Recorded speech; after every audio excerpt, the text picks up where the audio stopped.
വചനം വചനം ത്രിയേക ദൈവമം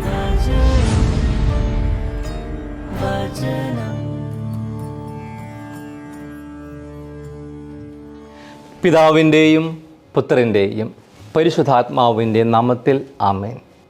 ഇന്ന് പുതിയതായിട്ട് രൂപപ്പെട്ട ഒരു ജീവിത രീതിയാണ് ലിവിങ് ടുഗെദർ. കോഹാബിറ്റേഷൻ എന്നാണ് യഥാർത്ഥ നാമം. നിയമപരമായിട്ട് വിവാഹം കഴിച്ചിട്ടില്ലാത്ത ആളുകൾ ദമ്പതികളായിട്ട് ഒരുമിച്ച് താമസിക്കുന്ന ഒരു ക്രമീകരണമാണ് കോഹാബിറ്റേഷൻ അഥവാ സഹവാസം. നമ്മളിതിനെ ഇന്ന് വിളിക്കുന്ന പേരാണ് ലിവിങ് ടുഗെദർ. കത്തോലിക്ക സഭ ഇതിനെ ഒരിക്കലും പ്രോത്സാഹിപ്പിക്കുന്നില്ല എന്ന് നമുക്കറിയാം. കാരണം ഇത് വിവാഹമല്ല, മറിച്ച് താൽക്കാലികമായിട്ടുള്ള ഒരു ക്രമീകരണം മാത്രമാണ്. കത്തോലിക്ക സഭ പഠിപ്പിക്കുന്നത് വിവാഹം കഴിക്കാതെ ഒരുമിച്ച് ജീവിക്കുന്നത് ധാർമ്മികമായ തെറ്റാണ്. കാരണം വിവാഹം ഒരു കൂദാശയാണ്, ദൈവമായിട്ടുള്ള ഒരു ഉടമ്പടിയാണ്. അത് വെറും ഒരു സാമൂഹിക ക്രമീകരണമല്ല. കത്തോലിക്ക സഭയുടെ മതബോധന ഗ്രന്ഥം 1601 ഖണ്ഡികയിൽ പഠിപ്പിക്കുന്ന വിവാഹം എന്നത് ഒരു പുരുഷനും സ്ത്രീയും ജീവിതകാലം മുഴുവൻ ഒരു പങ്കാളിത്തം സ്ഥാപിക്കുന്ന ഒരു ഉടമ്പടിയാണ്, കുദാശയാണ്. വിവാഹമില്ലാതെ ഭാര്യ ഭർത്താക്കന്മാരായി ഒരുമിച്ച് ജീവിക്കുന്നത് ധാർമ്മികമായി തെറ്റാണ്. ലൈംഗിക ബന്ധങ്ങൾ സാധുവായ വിവാഹത്തിനുള്ളിൽ മാത്രമേ പാടുള്ളൂ. എന്നിരുന്നാലും സഭ അനുകമ്പയോടെയാണ് ഇത്തരം ആളുകളെ നോക്കിക്കാണുന്നത്. ഇന്നത്തെ സാമൂഹിക പശ്ചാത്തലത്തിൽ, ലിവിങ് ടുഗെദറിൻ്റെ പശ്ചാത്തലത്തിൽ ഞാൻ ഇങ്ങനെ പറയുവാനായിട്ട് ആഗ്രഹിക്കണം. ഇന്നത്തെ വചനഭാഗത്ത് നമ്മൾ കണ്ടുമുട്ടുക ഇങ്ങനെ ലിവിങ് ടുഗെദറിൻ്റെ മറ്റൊരു രീതിയിൽ ഏർപ്പെട്ടിരിക്കുന്ന ഒരു വ്യക്തിയാണ്. പൂർണ്ണമായ തോതിലല്ല, പക്ഷേ ഇന്നത്തെ സാമൂഹിക പശ്ചാത്തലത്തിൽ ലിവിങ് ടുഗെദർ രീതിയിൽ ജീവിച്ചെന്ന് പറയുവാൻ സാധിക്കും. അത് സമരിയക്കാരി സ്ത്രീയാണ്. സമരിയക്കാരി സ്ത്രീയും ഒരു ലിവിങ് ടുഗെദർ സംവിധാനത്തിലാണ് ജീവിച്ചിരുന്നത്. അതിൻ്റെ തെളിവായിട്ട് ഇന്നത്തെ സുവിശേഷത്തിൽ നമ്മൾ വായിച്ചു കേൾക്കുന്ന യോഹന്നാൻ 4:18 യേശു അവളോട് പറഞ്ഞു, എനിക്ക് ഭർത്താവില്ലെന്ന് നീ പറഞ്ഞത് ശരിയാണ്. നിനക്ക് 5 ഭർത്താക്കന്മാരുണ്ടായിരുന്നു. ഇപ്പോഴുള്ളവൻ നിൻ്റെ ഭർത്താവല്ല, നീ പറഞ്ഞത് സത്യമാണ്. കർത്താവിൻ്റെ ഈ വാക്കുകളിൽ നിന്നും സമരിയക്കാരി സ്ത്രീയും ഒരു ലിവിങ് ടുഗെദർ സംവിധാനത്തിലാണ് ജീവിച്ചതെന്ന് മനസ്സിലാക്കുവാനായിട്ട് സാധിക്കും. ഈശോയുടെ പ്രതിപാദിക്കുന്ന 5 ഭർത്താക്കന്മാർ എന്നത് സിംബോളിക്കാണ്, പ്രതീകാത്മകമായ ഒന്നാണ്. അത് മനസ്സിലാക്കുവാൻ നമ്മൾ സമരിയക്കാരുടെ ചരിത്രം മനസ്സിലാക്കേണ്ടിയിരിക്കുന്നു. യേശുവിൻ്റെ കാലത്ത് യഹൂദയ്ക്കും ഗലീലയ്ക്കും ഇടയിലുള്ള സമരിയ പ്രദേശത്ത് ജീവിച്ചിരുന്ന ഒരു പ്രത്യേക മതവംശീയ സമൂഹമായിരുന്നു സമരിയക്കാർ.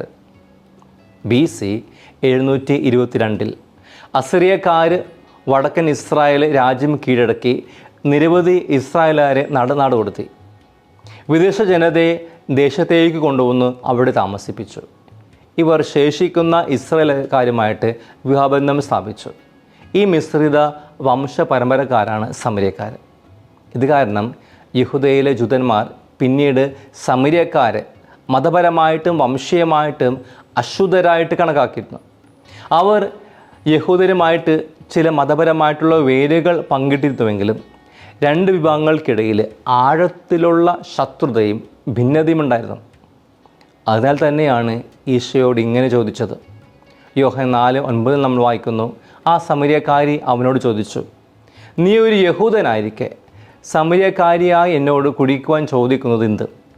യഹൂദരും സമരിയക്കാരും തമ്മിൽ സമ്പർക്കമൊന്നുമില്ലല്ലോ. തുടർന്ന് നമ്മൾ കാണുന്നു ഈശോ ഇവിടെ പ്രതിപാദിക്കുന്ന 5 ഭർത്താക്കന്മാരെന്നത് സമരിയക്കാരുടെ മതപരമായിട്ടുള്ള ചരിത്രത്തിൻ്റെ കൂടെ ഒരു റെഫറൻസാണിത്. 5 രാജ്യങ്ങളുടെ 5 ദേശങ്ങളുടെ ദേവന്മാരെ അവർ ആരാധിച്ചിരുന്നു. വിജാതി ദൈവങ്ങളെ അവർ ആരാധിച്ചിരുന്നു. ഇപ്പോൾ അവർ യഹോവയെ ആരാധിക്കുമെന്നാണ് അവകാശപ്പെടുന്നത്. എന്നാൽ സത്യദൈവ ആരാധനയിലേക്കാണ് ഈശോ അവൾ നയിക്കുന്നത്. അങ്ങനെ ഈശോയുമായിട്ടുള്ള കൂടിക്കാഴ്ചയിൽ സമരിയക്കാരി സ്ത്രീ ജീവിച്ചിരുന്ന ആ സംവിധാനത്തെ, വ്യവസ്ഥിതിയെ ഈശോ ഇന്ന് തകർക്കുകയാണ്. തുടർന്ന് ആ വ്യവസ്ഥിതിയിൽ കഴിഞ്ഞിരുന്ന സമരിയക്കാരി സ്ത്രീക്ക് ഒരു പുതുജീവിതം ഈശോ നൽകുകയാണ്. നിത്യതയിലേക്കുള്ള മാർഗം പറഞ്ഞു കൊടുക്കുകയാണ്. വചനത്തിൽ നമ്മൾ വായിച്ചു കേൾക്കുന്നു യോഹന്നാൻ 4:14 എന്നാൽ ഞാൻ നൽകുന്ന വെള്ളം കുടിക്കുന്നവന് പിന്നീട് ഒരിക്കലും ദാഹിക്കയില്ല. ഞാൻ നൽകുന്ന ജലം അവനിൽ നിത്യജീവനിലേക്ക് നിർഗളിക്കുന്ന ഒരു അരുവിയാകും. അങ്ങനെ നിത്യജീവനിലേക്കുള്ള മാർഗം, ഒരു പുതിയ ജീവിത അന്തസ്സിലേക്കുള്ള വഴി ഈശോ വെളിപ്പെടുത്തി കൊടുക്കുകയാണ്.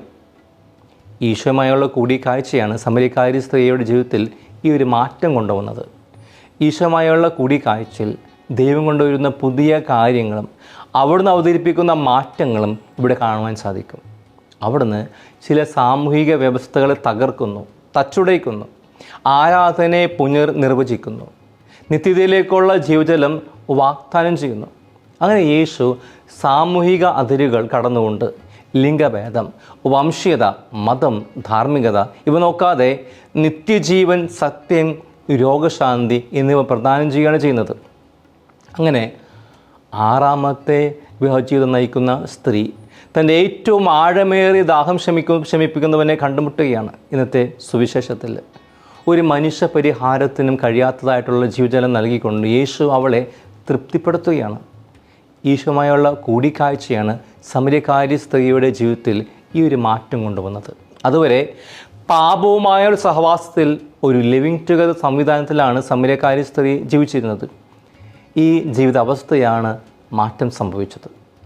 ഒരുപക്ഷെ നമ്മൾ ജീവിക്കുന്നത് പാപവുമായ ഒരു ലിവിങ് ടുഗദർ സംവിധാനത്തിലാണെങ്കിൽ ഈ നോമ്പുകാലം ഒരു ക്ഷണമാണ് ഈശോയുമായിട്ട് ഒരു കൂടിക്കാഴ്ചയ്ക്ക്, ജീവിതത്തിൽ മാറ്റങ്ങൾ കൊണ്ടുവരാൻ. അതായത് പാപവുമായ ഒരു ലിവിങ് ടുഗദറിൽ നിന്നും, ചില വ്യക്തികളുമായിട്ടുള്ള തെറ്റായ ലിവിങ് ടുഗദറിൽ നിന്നും, ചില തഴക്കദോഷങ്ങളുമായിട്ടുള്ള ലിവിങ് ടുഗദറിൽ നിന്നും ജീവിതത്തിൽ മാറ്റങ്ങൾ കൊണ്ടുവരാൻ, രൂപാന്തരപ്പെടുവാനുള്ള വിളിയാണിന്ന് വചനം നമുക്ക് എല്ലാവർക്കും നൽകുന്നത്. യോഹന്നാൻ്റെ സുവിശേഷത്തിൽ വിവരണത്തിലുടനീളം ദൈവം പുതിയ എന്തെങ്കിലും ചെയ്യുന്നതായിട്ട് നമുക്ക് കാണാൻ സാധിക്കും. ഈ മാതൃക നമുക്ക് പലപ്പോഴും കാണാൻ സാധിക്കും. ഉദാഹരണത്തിന് യേശു കാനായിൽ വെച്ച് സാധാരണ വെള്ളത്തെ രൂപാന്തരപ്പെടുത്തുന്നു. ആചാരപരമായിട്ടുള്ള കഴുകലിനായി ഉപയോഗിക്കുന്ന വെള്ളത്തെ അവിടുന്ന് വീനാക്കി മാറ്റുന്നു. ആ വീനാകട്ടെ മേൽത്തരം വീനായിരുന്നു, ഒരു പുതിയ വീനായിരുന്നു, സന്തോഷത്തിൻ്റെയും സമൃദ്ധിയുടെയും പ്രതീകമാക്കി മാറ്റുന്നു. പിന്നീട് നമ്മൾ കാണുന്നു ജെറുസലേം ദേവാലയത്തിൽ വെച്ച് ഈശോ അതിൻ്റെ നാശത്തെക്കുറിച്ച് പ്രഖ്യാപിക്കുന്നു. യോഹന്നാൻ 2:19 നമ്മൾ വായിക്കുന്നു, യേശു മറുപടി പറഞ്ഞു, നിങ്ങൾ ഈ ദേവാലയം നശിപ്പിക്കുക, 3 ദിവസത്തിനകം ഞാനത് പുനരുദ്ധരിക്കും. നാശത്തിൽ നിന്നും പുനരുദ്ധാനത്തിലേക്കാണ് ഈശോ ഇവിടെ വിരൽ ചൂണ്ടുന്നത്. ഇസ്രായേൽ ജനതയുടെ ആരാധനയുടെ കേന്ദ്രത്തെ രൂപാന്തരപ്പെടുത്തുകയാണ് ഈശോ. ആരാധനയെ പുതിയ ആലയത്തിലേക്ക്, അവൻ്റെ ശരീരമായിട്ടുള്ള ആലയത്തിലേക്ക് മാറ്റുകയാണ്. വീണ്ടും നമ്മൾ വചനത്തിൽ കാണുന്നു, നിയമമെല്ലാം നന്നായി അറിയാമായിരുന്നുവെന്ന് ചിന്തിച്ച നിക്കോദെമോസ് പക്ഷേ ഈശോയുമായിട്ടുള്ള കൂടിക്കാഴ്ച ഒരു പുതിയ തലത്തിലേക്കാണ് നീങ്ങിയത്. യോഹന്നാൻ 3:3 നമ്മൾ വായിക്കുന്നു, യേശു പറഞ്ഞു, സത്യം സത്യമായി ഞാൻ നിന്നോട് പറയുന്നു, വീണ്ടും ജനിക്കുന്നില്ലെങ്കിൽ ഒരുവനും ദൈവരാജ്യം കാണാൻ കഴിയുകയില്ല. വീണ്ടും ജനിക്കണമെന്നുള്ള ഈശോയുടെ പുതിയ പ്രബോധനം ആദ്യം നിക്കോദെമോസിന് മനസ്സിലായില്ല. എന്നാൽ ഒരു പുതിയ തലത്തിലേക്കാണ് ഈശോ നിക്കോദെമോസിനെ നയിച്ചത്. ദൈവവുമായുള്ള ഓരോ കണ്ടുമുട്ടലും, ഓരോ കൂടിക്കാഴ്ചകളും നമ്മുടെ പ്രതീക്ഷകളെ തകർക്കുന്നു, നമ്മുടെ കണക്കൂട്ടുകളെ തെറ്റിക്കുന്നു. കാരണം ദൈവവുമായുള്ള ഓരോ കണ്ടുമുട്ടലും, ഓരോ കൂടിക്കാഴ്ചകളും ദൈവത്തിൻ്റെ പുതിയ വഴികളെ വെളിപ്പെടുത്തുന്നു, ദൈവത്തിൻ്റെ പുതിയ സമീപനത്തെ നമുക്ക് പരിചയപ്പെടുത്തുന്നു. ഇതാണ് നോമ്പിൻ്റെ കാതൽ. ഇന്നത്തെ 1ാം വായനയിൽ നമ്മൾ കണ്ടുമുട്ടുന്ന മരുഭൂമിയിലെ ഇസ്രായേൽക്കാരെ പോലെ നമ്മൾ ശാരീരികമായിട്ട് മാത്രമല്ല ആത്മീയമായും ദാഹം അനുഭവിക്കുന്നവരാണ്. സമരിയക്കാരിയായ സ്ത്രീയെപ്പോലെ നമുക്കുമുണ്ട് ഈ ലോകത്തിലെ ഒന്നും തൃപ്തിപ്പെടുത്താൻ കഴിയാത്ത നിരവധിയായിട്ടുള്ള ആഗ്രഹങ്ങൾ. അവളെപ്പോലെ ഈശോയെ സമീപിക്കുവാൻ ദൈവം നമ്മളെയും ക്ഷണിക്കുകയാണ്.